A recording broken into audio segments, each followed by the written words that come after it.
Sabarimala സ്വർണ്ണക്കൊള്ളയിൽ Devaswom ബോർഡിനെതിരെ Devaswom vigilance 2019 ഭരണസമിതിയിലെ ഉദ്യോഗസ്ഥർക്കും ഗുരുതര വീഴ്ചയെന്ന് കണ്ടെത്തൽ. കവർച്ചയ്ക്ക് പിന്നിൽ ഉദ്യോഗസ്ഥ താൽപര്യം മാത്രമാണെന്ന് കരുതാനാകില്ലെന്നും നടപടി വേണമെന്നും വിജിലൻസ് റിപ്പോർട്ടിൽ ഉണ്ട്. ദേവസ്വം ബോർഡ് ഭരണസമിതിയെയും ഉദ്യോഗസ്ഥരെയും പ്രതിരോധത്തിലാക്കുന്നതാണ് ദേവസ്വം വിജിലൻസിന്റെ റിപ്പോർട്ട്. സ്വർണ്ണക്കൊള്ള നടത്തുന്നതിന് ഉണ്ണികൃഷ്ണൻ പോറ്റിക്ക് ഭരണസമിതിയുടെ വഴിവിട്ട ബന്ധമുണ്ടായിട്ടുണ്ട് എന്നാണ് ദേവസ്വം വിജിലൻസ് റിപ്പോർട്ട് നൽകുന്നത്. മുൻ ദേവസ്വം പ്രസിഡന്റ് പത്മകുമാറിന്റെ ഭരണസമിതിയിലെ അംഗങ്ങൾക്കും ഉദ്യോഗസ്ഥർക്കുമെതിരെയാണ് വിജിലൻസിന്റെ ഗുരുതര കണ്ടെത്തൽ. വീഴ്ചകൾ ഓരോന്നും അക്കമിട്ട് നിരത്തുന്നതാണ് റിപ്പോർട്ട്. സ്വർണ്ണക്കവർച്ചയ്ക്ക് പിന്നിൽ ഉദ്യോഗസ്ഥ താൽപര്യം മാത്രമാണെന്ന് കരുതാനാകില്ലെന്നും ഉദ്യോഗസ്ഥർ നിയമവിരുദ്ധമായി ചെയ്തത് ദേവസ്വം അധികൃതർ അറിഞ്ഞില്ല എന്നത് വിശ്വാസയോഗ്യം അല്ല എന്നും റിപ്പോർട്ടിൽ പറയുന്നു.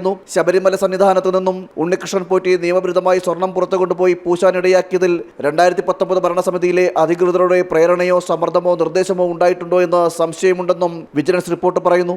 25 പേജുകളുള്ള റിപ്പോർട്ടിൽ കുറ്റക്കാർക്കെതിരെ കർശന നടപടിയെടുക്കണമെന്ന് നിർദ്ദേശിച്ചുകൊണ്ടാണ് അവസാനിക്കുന്നത്.